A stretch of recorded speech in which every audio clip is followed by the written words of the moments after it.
go again. What I took from Sidney was that he was the most prepared director I've ever worked with. Police car for this side of the white line. Everyone is involved. Everyone has a stake in making Sidney's movies. Very Italian.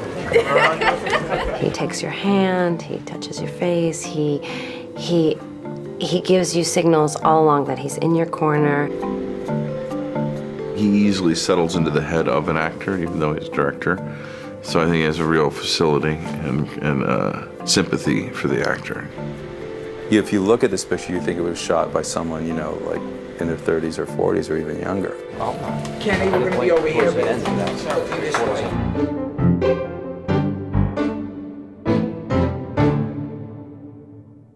I didn't get the script from my agent. My memory of it is that Michael Serendi sent it to me directly. And, you know, the chances, I'd never heard of Michael. I didn't know what he had done.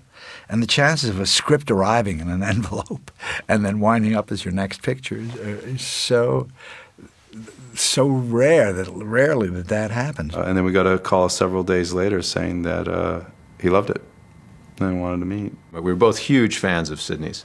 Michael, with his background as an actor, of course, admired Sidney's movies and the tremendous performances that he'd always gotten from his actors. He's directed 12 Angry Men, The Fugitive Kind, The Verdict, Murder on the Orient, you know, Serpico, Dog Day, Network. Lumet is, you know, one of the greatest living directors, if not the greatest living director in America. But I remember the first time that I met him in person when I first flew to New York.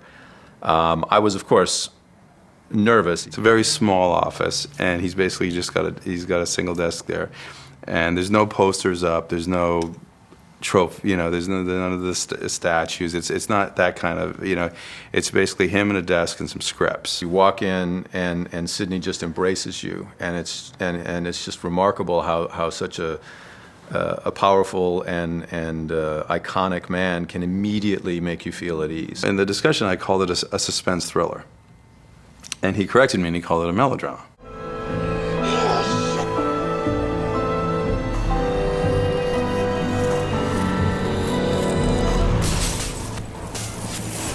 The thing that was so totally attractive was what Kelly had basically put there, which was just one hell of a story, a really smashing melodrama. And I said, no, it's a suspense thriller. You know, it's a crime film. You know, it's a caper film. And he goes, no, it's a melodrama. It's interesting. Melodrama is such a sort of dishonored genre now. It's considered cheap, and I love it. I remember as a kid, melodrama was, you know, the mustache and the bow tie, you know, the good guy and the bad guy, the good guy and the bad guy, the good guy and the bad guy. What melodrama means to most people my age is it's another word for overacting. You know, that's how I came to melodramatic. It's soap opera, you know. But Sidney is a different. What melodrama means, you know, it's like life ramped. It's life amped to the 11. Don't. You know, in a well-written drama, the characters are going to determine the story. In a melodrama, the story is going to determine the characters. And that's not just a switch on words. It just came apart, Andy. Oh my God, Andy. What the fuck am I gonna do? And so it was good to re-educate myself to what the meaning of that word and what it means, you know, that you're really dealing with heightened stakes. You know, and an inevitability of tragic drama taking place. I say to the actors on the first day of rehearsal, look, I may push this to a point where you feel, oh my God, I feel so phony in this. Don't worry about that, because that's part of melodrama. You just make it as convincing as you can. If I push it too far, that's going to be my fault. But if I keep the line, that border, just to the point before belief collapses, then we've got it right. It is a challenge for the actor, and that's why the reminder was so good, because it's like, it's not about you. This plot's moving forward. Get on the train. I think it goes all the way back to the Greeks. You know, what are you going to do when this Oedipus Meshuggah walks in and with his having torn his eyeballs out, with hugging his daughters who whom he sired with his mother. I would think that's a rather good melodramatic plot. And I love the intricacies of melodrama. And the more ingenious the plot, the better. It's Mom and Dad's story. That's what I said. The mom and pop operation. When I got the script, they were not brothers. They were just friends. And I felt that in order to make this work the way I wanted it to, that I had to just ratchet up the intensity as highly as I could. And a very quick way of doing that was to make them siblings, which would immediately involve a family dynamic, a change in the relationship with the father and the mother. It would make the whole thing more fraught. Let it go.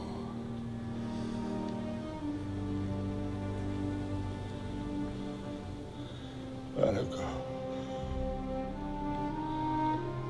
When he made them brothers, he really did create that heightened tragedy. You know what I mean? Because it's one thing for your friend to be sleeping with your wife and you to be pulling off this deal. It's another for it to be your brother. You know I know. What do you know? I know. He also pared things down. There were some things that were just simply taken out that he felt were extraneous. There was a situation with Andy and Gina, Phil's character, and Marissa's character. In the original screenplay, they had a child, and Sidney eliminated that. So it was a combination of what he added, but almost as importantly, it was what he took out of it.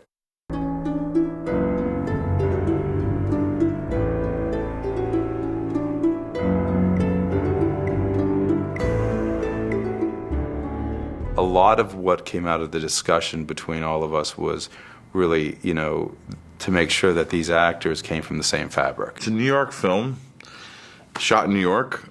I think all of us, except for Albert, live in New York. And Marissa, I think, just moved to LA or something like that. But she's been, you know, she's as old as I am. She's a New Yorker, you know. She's doing a play actually here now. And that's where we're all kind of theater beasts. I feel like the theater gives me the grounding and keeps me alive, basically. And film kind of gives me the thrill. It's like a one-night stand. But I enjoy being around people who love it so much. Cinema is a director's medium, but theater is the actor and the writer's medium. And Sidney cares about that, which is why he gets along with actors and writers, you know, because he doesn't take them for granted and he respects that medium. And when he casts this movie, who's in it? Me, Phil Hoffman, Marissa Tomei, Albert Finney, Rosemary Harris, Brian O'Byrne, Amy Ryan, Michael Shannon.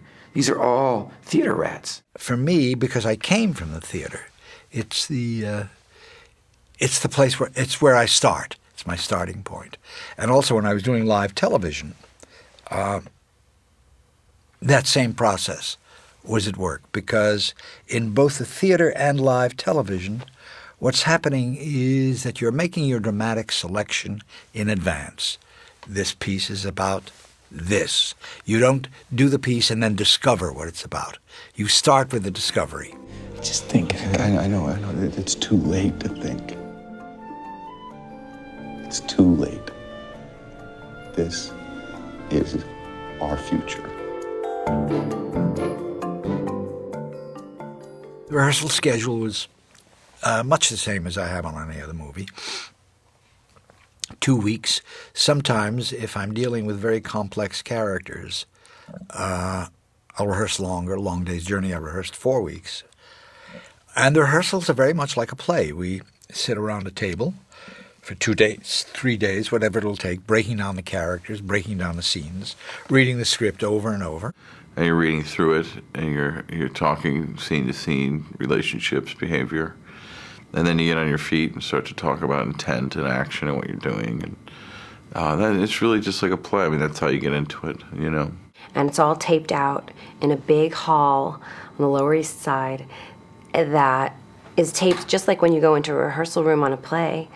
And so you know where the bed is going to be, it's marked out, and you know where the door is going to be, it's marked out. So you have your spatial sense, and you get comfortable. It would be your apartment in the film anyway. It's somewhere where you've lived. So you want to know that space intimately. I benefited enormously from the rehearsal process. First of all, it's a good chance to find out if I'm right or wrong. But the main thing I get is, there are so many main things. I get to have a knowledge of how that actor works. It's not the actor's job to work the way I work. It's my job to work the way the actor works. That kind of thorough rehearsal, very unusual. But there's directors who are really good at giving direction, you know what I mean, understanding how to think like an actor and therefore understanding how to give direction. I find out about my own confidence in the actor. And the actors, and the big thing, the actor's confidence in me. And my taste. They're learning about my taste, which may or may not be right, bad or good, but they know that's what they're going to be living with for the next 6 to 8 weeks. Sidney's smart enough to know that 90% of what makes a movie work or not is whether you find the right tone. You know, shed in one light, something is funny when it shouldn't be funny. Seen from this angle, it's tragic, too tragic, shouldn't be that tragic. So all of those emotional communications are solved in the rehearsal process. Because once you get on set, it's very hard to establish that because there's so much work to do. Mike, my friend, would you just get a gnat 2 inches to your right? Excellent. And that's your only limit on how far forward you can come. Don't come further Don't come than any this. further than that. And what happens if I go back? You're fine. And I felt like the film was made by the time we started shooting.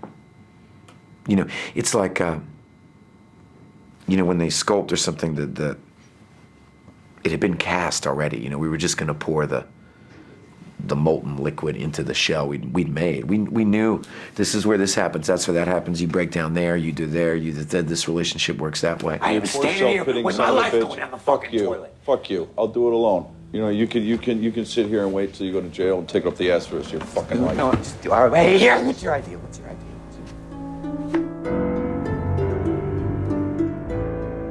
People worry that much preparation can kill spontaneity. It's not true. In fact, it's just the reverse.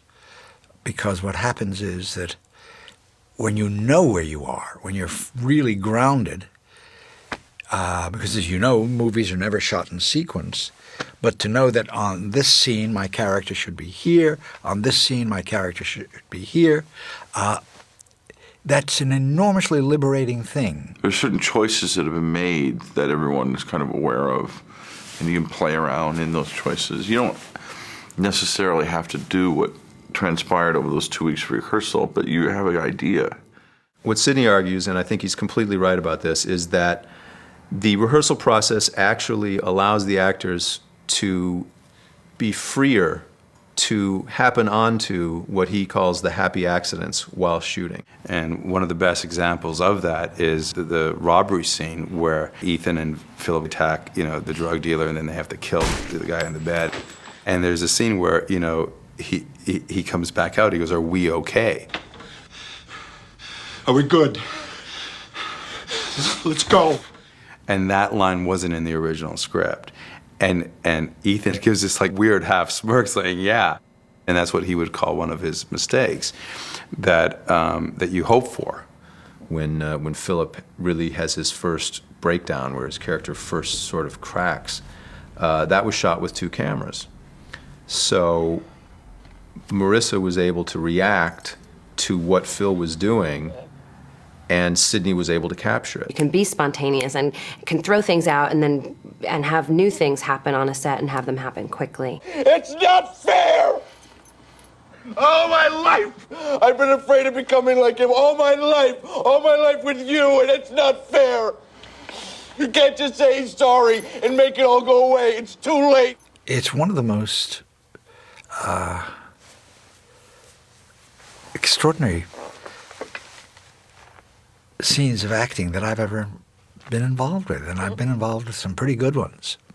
And one of the very interesting things, too, to me is I had 2 cameras going so that they wouldn't have to do it again, and one on Marissa and one on Philip.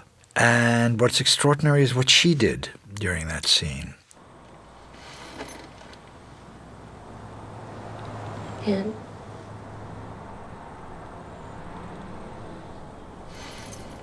One other thing the rehearsals do, which is of no concern with the actors, is that as I'm rehearsing, I slowly evolve into the style in which I'm going to shoot the movie.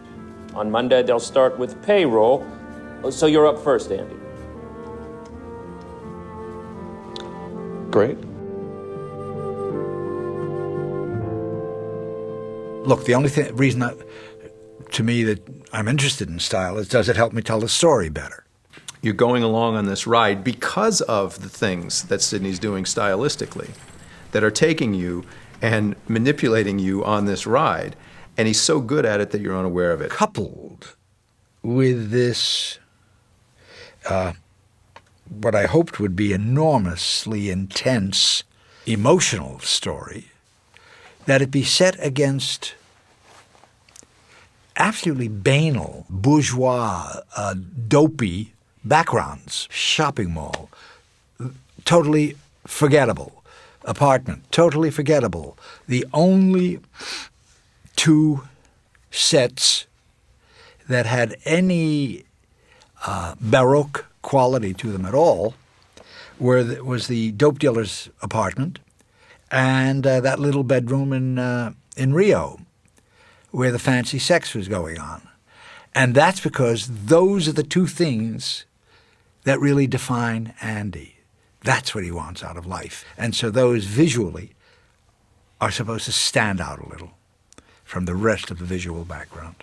Well, there's a scene in the film where Philip Seymour Hoffman's character, Andy, has just gone to his drug dealer's apartment for a fix. And he's seated in the drug dealer's living room with the drug dealer in the background at his desk doing a little bit of business.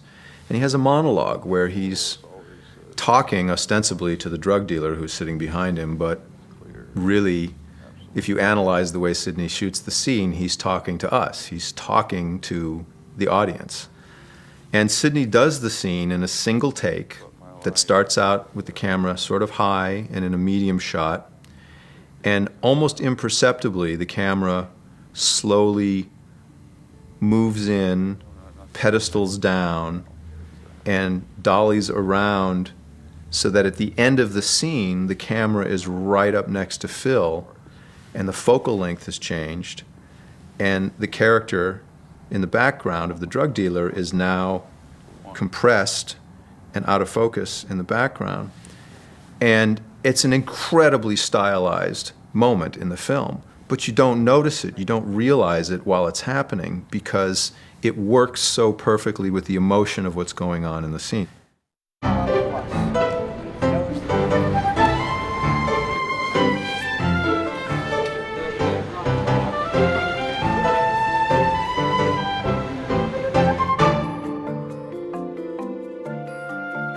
One of the absolutely baffling and amazing things about Sidney is, unlike even guys like Scorsese or Spielberg, guys who are younger than he is, he's totally leapt into the digital world.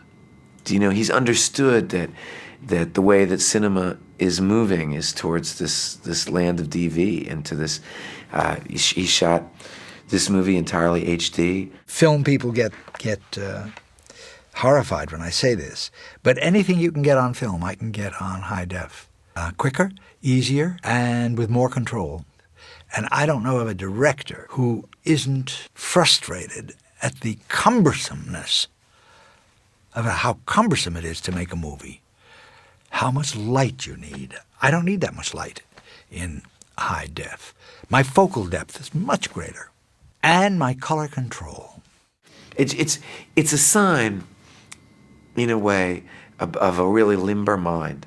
and a really curious mind. There are only 3 forms of energy, if you remember from your high school physics class. You've got thermal, which is heat, you've got chemical, and you've got electromagnetic, which is what light is. With film, you are going from electromagnetic, which is what light is, to chemical. It's recorded on a chemical base, on a different energy form. And there is a loss between what your eyes saw and what the film saw. In high def, I'm staying electromagnetic all the way. I start with light. It is recorded as light, a bunch of zeros and ones, breaking down the light into zeros and ones, and then when it's projected, it's still electromagnetic. In the meantime, back up Albert's car so that the back of it is right here. Sidney's process makes for a very smooth shoot. The first take we did was a shot, not terribly important shot, but a relatively complicated shot. It was a shot where Ethan gets up from his little cubicle, walks around the back of the cubicle farm in the middle of the office and around and up past camera and past the reception desk and out the door. And of course, this is what Sidney chooses to be the first shot of the day, of the first day of shooting. It really set the tone for the whole thing because it took less than a half an hour to set up the shot. We did 1 take, and Sidney said, "Cut, moving on." And everybody on the crew, this little chuckle just kind of went through the entire crew, and everybody just said, "Yep, okay, strap yourselves in, this is how it's gonna be." We also worked at such a clip. You know, it was so quick that it was just doing our work, really, just almost always just being in character, not because you're being in character all the time, but because the next shot is up. Yeah, the hardest thing was keeping up with him. You know, the poor guys out building the sets, you know, had to like sort of go into overdrive just to keep up with Sid. Why don't we go from the beginning? But in place, please, because the shots are rather critical. It's so hard. You know, people never realize how physically hard movies are to make. End of the day, I'm tired. And I'm glad that I'm that organized that I rarely go overtime because I'm too tired to go overtime. I work very hard for the 8 hours there, if I'm there 8 hours. Very often I finish in 7 and 6 hours, and that's more than enough. Cut! Cut! If you didn't know Maida, you would think a 30-year-old man made this movie. It definitely, it doesn't, this film doesn't smack of an older man trying to make it. This movie is so infused with such youthful vigor. By the time the cameras are rolling, Sidney has taken everybody's input, processed it, and he's decided what kind of movie he wants to make. And it is absolutely true that everyone is making the same movie, but don't be confused. Everyone is making Sidney's movie. Most directors, okay, I want this, and I got to get you. His thing is very seductive. It's very in a very good way, in a very creative way. It's about building trust. You know, Sidney's approach to his chutzpah, his heart, all of that's a very, very New York qualities. Sidney's an actor's director that he knows good acting.